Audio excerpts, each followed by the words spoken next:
जय श्री कृष्णा, जय सिया राम, जय गौ माता, जय राधे श्याम। आप देख रहे हैं तुलसी तपोवन यूट्यूब चैनल। और इस वीडियो में हम चर्चा कर रहे हैं कि बैसाखी पूर्णिमा आ रही है और दीप दान जरूर करें। बैसाख मास में दिए की बहुत बड़ी महिमा है। आज एकादशी के दिन भी आप दीप प्रज्वलित कर सकते हैं, दिए जला सकते हैं। और आप ये दीप दान की कथा आप सुनेंगे। अग्नि पुराण में दीप दान की बहुत बड़ी महिमा का, महात्म्य का वर्णन किया है। दिया जलाने से, दीपदान करने से क्या क्या होता है। दीपदान व्रतम बक्षे भुक्ति मुक्ति प्रदायकम देवद्विजातिक ग्रहे दीपदुब्धम च सरो भाग। सुनिएगा, वर्णन किया गया है कि देवता तथा ब्राह्मण के घर में 1 वर्ष तक दीपदान करने से सब कुछ प्राप्त हो जाता है। यदि आपके आसपास कहीं कोई ब्राह्मण का घर है, उसे पूछ लीजिएगा, उसके दरवाजे पर 1 वर्ष तक दिया जलाने की बड़ी महिमा है। आपके घर में मंदिर है या घर के आसपास कोई प्राण प्रतिष्ठित मंदिर है, 1 वर्ष का आप नियम ले लीजिएगा। 1 साल तक कोई भी मंदिर है, विष्णु भगवान का मंदिर बहुत ज़्यादा उसको दिए के लिए बड़ा विशेष माना गया है। सावन के महीने में पूरा का पूरा महीना शिवालय में दिया जलाइएगा। बैसाख का महीना है, पूरा का पूरा महीना। कार्तिक का महीना है, भगवान विष्णु के मंदिर में आप दिया जलाइएगा। जेठ का महीना चलने को आ रहा है। ज्येष्ठ के मास की भी मैं कुछ विशेष बातें आपको बताना चाहूँगा जो सुनकर के आपको बहुत अच्छी लगेगी। चातुर्मास में दीपदान करने वाला विष्णु लोक को प्राप्त होता है। चातुर्मास यानी जो चौमासा, आषाढ़ की गुरु पूर्णिमा से ही चातुर्मास आरंभ हो जाता है। तो बहुत बड़ी महिमा है। दीपेनाक्षुत चक्षुष्मान दीपालक्ष्मी सुतादिकम सौभाग्यदम दीपदः प्राप्य स्वर लोके मह्यते। दीप माताओं के लिए एक लंबा सुहाग देने वाला है, पति पुत्र की उम्र बढ़ाने वाला है। यह दीप की बहुत बड़ी महिमा है। जो लोग कार्तिक मास में दीपदान करते हैं, स्वर्ग लोक को प्राप्त होते हैं। दीपदान से बढ़कर कोई व्रत नहीं हुआ है और न ही होगा। अगैन के महीने में, फूस के महीने में, माघ, चैत्र, बैसाख, जेठ, आषाढ़, सावन, भादों और क्वार, हर महीने का दीपदान अपने आप में बहुत ज़्यादा विशेष है।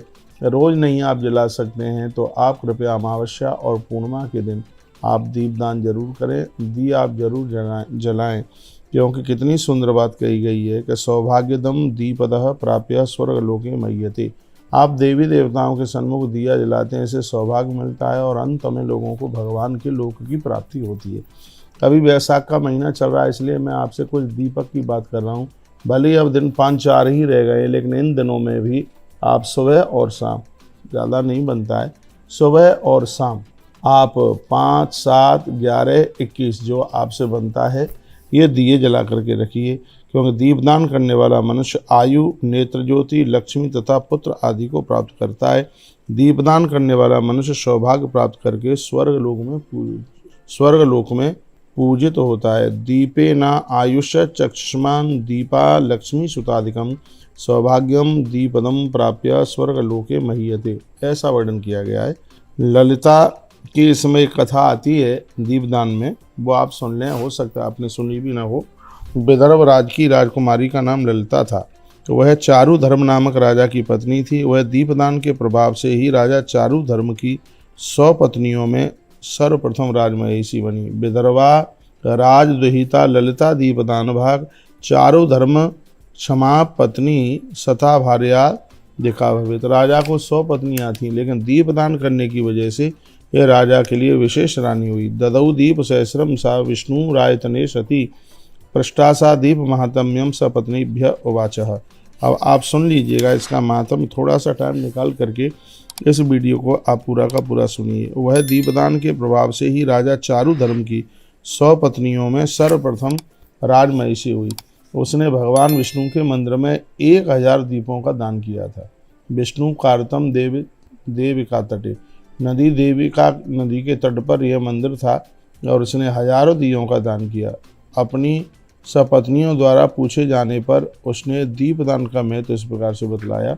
इस राजा ने अपनी पत्नियों के पूछने पर उसने दीपदान का महत्व बताया था। कार्तिके दीप कस्तेन दतौ संप्रेरितो मया वक्त प्रांते नश्यंता मार्जा रस्य तदा भयात। वो कहते हैं कि प्राचीन काल में सौवीर राजा का एक पुरोहित हुआ था, उसका नाम मैत्रेय था। उसने देविका नदी के तट पर भगवान विष्णु का मंदिर बनवाया।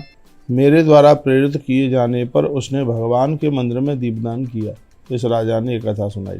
बिडाल के भय से भागती हुई एक चुईया ने अपने मुख के अग्रभाग से उस दीपक की बत्ती को आगे बढ़ा दिया। बत्ती के बढ़ जाने से वह बुझता हुआ दीपक प्रदीप्त हो गया।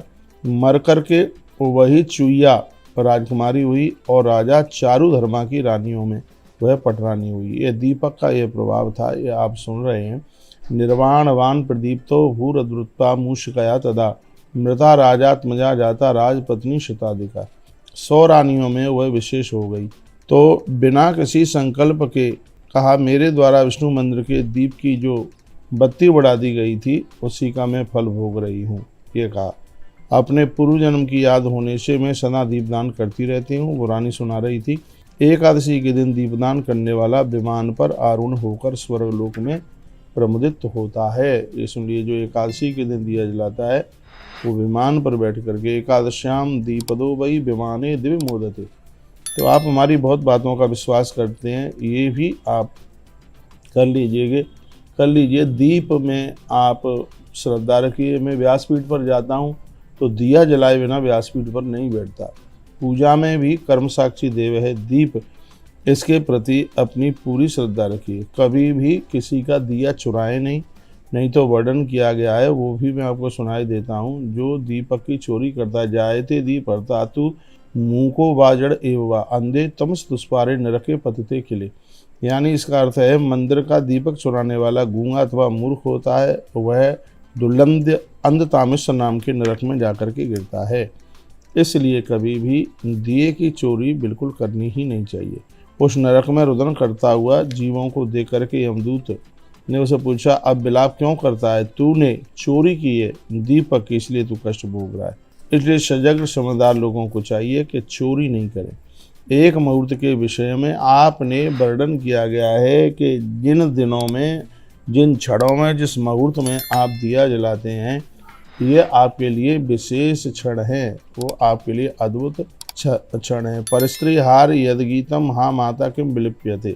कोई कथा सुनाई गई है, किसी ने पराई नारी का हरण कर लिया था, वो बड़ा विलाप कर रहा था, रुदन कर रहा था। तब किसी साधु ने उसको दीपदान करने की बात कही और ये कहा कि तुमने परस्त्री का हरण किया है और तुम्हारा यह प्रायश्चित दिए के द्वारा होगा। वैशाख मास में आप जल स्रोतों के किनारे दिया जला करके रखिए।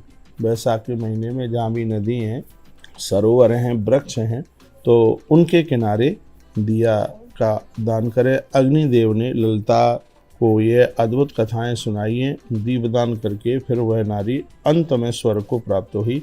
अतः दीपदान करने से सभी व्रतों से अधिक फल प्राप्त होता है। 19 नंबर के श्लोक में लिखा है कि तस्मा दीप प्रदानेन व्रतानाम अधिकम फलम।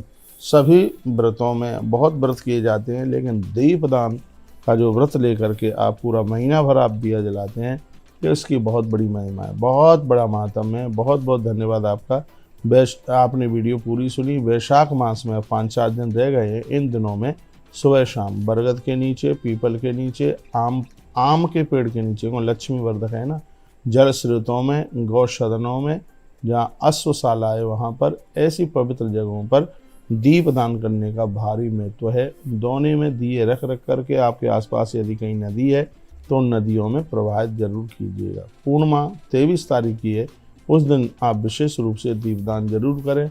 इससे घर की घोर गरीबी समाप्त होगी और घर में आनंद ही आनंद होगा। मैंने एक शास्त्र में लिखी हुई कथा आपको सुनाई है जो कि दीप के लिए विशेष है।